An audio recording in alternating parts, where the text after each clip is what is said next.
When you think of fishing in Washington, what's the first thing that comes to your mind?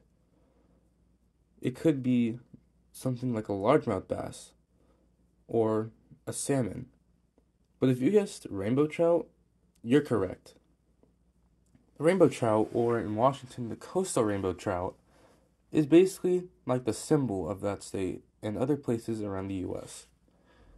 However, on the Pacific coast, these fish have gone through a change. You see, when environments are different, two things will happen. Either A, the trout hatches in oxygenated waters in rivers and stay there for the rest of their lives, or B, they take an anadromous form and migrate into the ocean and spawn in the same place where they were born, similarly to salmon. Today, we're going to talk about what happens when rainbow trout choose B and become what many call in the area a steelhead trout. The steelhead trout is found along the Pacific coast from Alaska to Baja California. They can grow larger than the average rainbow trout, growing to about 8 to 11 pounds. Like salmon, they breed in the late winter and early spring in their original birth spots where they lay up to 1,000 eggs. However, not all steelheads are able to make it back. Obviously, they will die while trying to return to the ocean due to the fact that their life ends after they breed.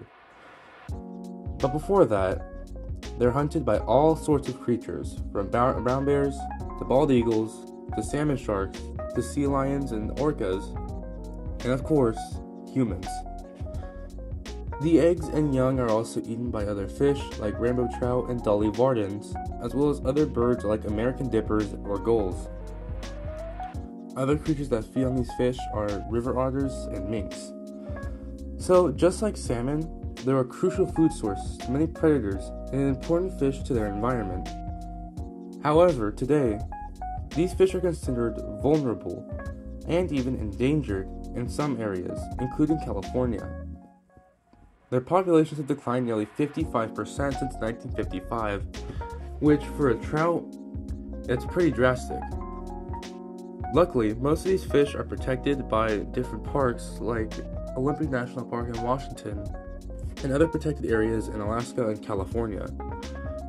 So hopefully, with enough protection, these fish will be able to make a comeback. A comeback that will help most of its environment and also save these fish from extinction in the Pacific. I hope you guys enjoyed the video. So I'm going to be trying to do more. I'm planning to make more before the year ends, but I don't know if I'm going to be able to do all of the plans that I have. I have another plan too. I'm going to be trying to make videos on a new channel that's going to probably start going maybe on December, or in December, or even next year in January. But I still plan to make more of these videos. The Pacific Northwest Reptiles and Amphibians series, I'm going to put a pause to that. I'm going to try to focus on other projects to see how they do. Some may differ more. Maybe some will be better, some will be worse. But I'm going to try my hardest to make these videos.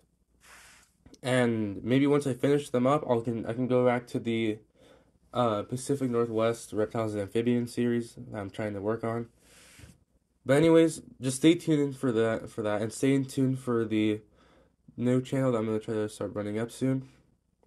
And hopefully I'll see you guys in the next video. See ya.